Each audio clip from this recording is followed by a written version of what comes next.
আসসালামু আলাইকুম সকল শিক্ষার্থীকে স্বাগত জানিয়ে শুরু করছি ম্যাথ ক্লাস। আজকে ম্যাথ ক্লাসের ষষ্ঠ শ্রেণী গণিতের তৃতীয় অধ্যায় পূর্ণ সংখ্যা অনুশীলনী 3.1 পৃষ্ঠা নম্বর হচ্ছে 64, প্রশ্ন নম্বর হচ্ছে 1। দেখো এই 1 নম্বর কোশ্চেন এর বাক্যগুলো বিপরীত অর্থে লিখো।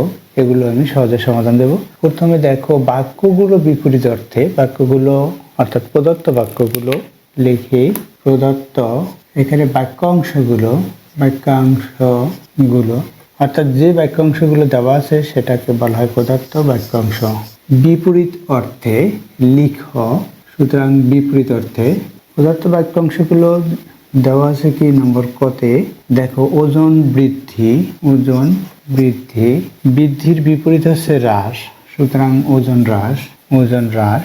নম্বর খ এখানে 30 কিলোমিটার উত্তর দিক, তাহলে 30 কিলোমিটার উত্তর দিক বিপরীত অর্থে হবে 30 কিলোমিটার দক্ষিণ দিক, অর্থাৎ এই উত্তরের বিপরীত হচ্ছে দক্ষিণ, উত্তর দক্ষিণ পূর্ব পশ্চিম এভাবে 30 কিমি দক্ষিণ দিক।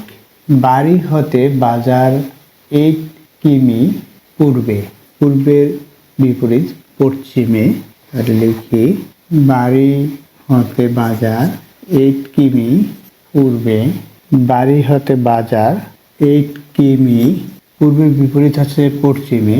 700 টাকা ক্ষতি, 700 টাকা ক্ষতি, ক্ষতির বিপরীত হচ্ছে লাভ, সুতরাং এখানে হবে 700 টাকা লাভ, 700 টাকা লাভ। 2 নম্বর দেখো সমুদ্র পৃষ্ঠ থেকে 100 মিটার উপরে, এর বিপরীত হচ্ছে সমুদ্র পৃষ্ঠ থেকে 100 মিটার উপরে, উপরের বিপরীত নিচে, সমুদ্র পৃষ্ঠ থেকে 100 মিটার নিচে। দেখো প্রদত্ত বাক্যাংশগুলো এটা দেওয়া আছে, বিপরীত অর্থে লিখো। তাহলে বিপরীত অর্থ হচ্ছে এর, অর্থাৎ বৃদ্ধির বিপরীত হচ্ছে হ্রাস, উত্তরের বিপরীত হচ্ছে দক্ষিণ, পূর্বের বিপরীত হচ্ছে পশ্চিম, এখানে পূর্বে পশ্চিমে, ক্ষতির বিপরীত হচ্ছে লাভ এবং উপরের বিপরীত হচ্ছে নিচে। আশা করছি বুঝতে পেরেছো এই প্রশ্ন নম্বর 1 এর সমাধান কিভাবে করতে হবে। এতক্ষণ ম্যাথ ক্লাসের সাথে থাকার জন্য সকলকে ধন্যবাদ জানিয়ে আজকের মতো বিদায় নিচ্ছি।